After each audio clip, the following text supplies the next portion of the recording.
પડ્યા। સ્થાનિક લોકોએ ગટરના પાણીની સમસ્યાને લઈ પાલિકા કચેરી ગજવી।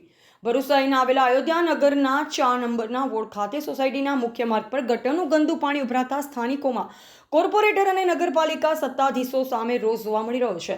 ભરૂચ શહેરના અયોધ્યાનગર વિસ્તારમાં ગંદા પાણીના નિકાલ માટે ગટર લાઇન નાખવામાં આવી છે। આ ગટર લાઇનની સાફ સફાઈ તેમજ જાળવણી કરવામાં સત્તાધીશો દ્વારા બેદરકારી દાખવવામાં આવી રહી છે, જેથી ભર ઉનાળે ચોમાસા જેવી સ્થિતિમાં પ્રતીક થઈ રહી છે। શહેરના ભાજપના ઘર ગણાતા અયોધ્યાનગરમાં ગટરના લાઇનનું દુર્ગંધ મારતું ગંદુ પાણી મુખ્ય રોડ પર વહેતું હોય વાહન ચાલકો તેમજ આજુબાજુના સ્થાનિકોને દુર્ગંધ મારતા પાણીમાંથી અવરજવર કરવાનો વારો આવી રહ્યો છે। તો સાથે સાથે ઉનાળાના સમયમાં ગંદુ પાણી મુખ્ય માર્ગ પર ફરી વળતા મચ્છરનો ત્રાસ સહિતના પાણીજન્ય રોગ વિસ્તારમાં ફેલાય તેવી લોકોમાં દહેશત વર્તાઈ રહી છે।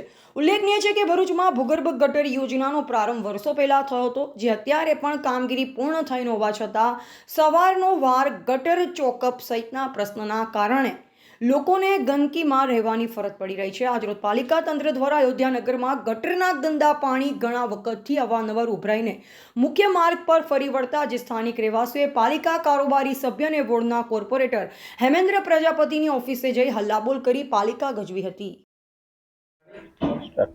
અમે અયોધ્યાનગરમાંથી આ બધા વોર્ડ નંબર 4 અને અયોધ્યાનગરમાં રહીએ છીએ। હવે વર્ષોથી આ પાણીનો પ્રોબ્લેમ થાય છે। અરે વરસાદ આવે ત્યારે પહેલા પ્રોબ્લેમ થતો હતો, હવે વરસાદ વગર પણ પ્રોબ્લેમ થવા માંડ્યો છે અને નાના છોકરા, સિનિયર સિટીઝન હવે ઘરમાંથી બહાર નીકળવાનું અમને મુશ્કેલ પડે છે।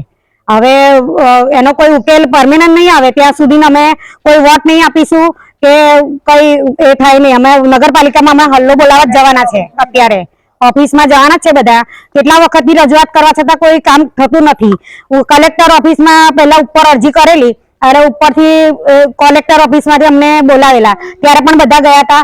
કલેક્ટર ઓફિસમાંથી કહ્યું કે સારું તમને આવશે 1-2 દિવસમાં જોવા આવશે, પણ તે વખતે પણ 6 થી 8 મહિના થઈ ગયા પણ હજુ સુધી કોઈ આવ્યું નથી જોવા। અને આ ગટરનું પાણી છે ઘર સુધી હવે આવવા માંડ્યું છે। હવે થોડાક ટાઈમ હવે રહેશે તો ઘરની અંદર આવી જશે। હવે હાઉસ ટેક્સ ભરીએ છે કોઈ બી, હા એટલે મતલબમાં ગમે તે થાય, હવે આનો પરમેનન્ટ ઉકેલ નહીં આવે ત્યાં સુધી હવે બધા ગુસ્સે જ છે બધા। હા।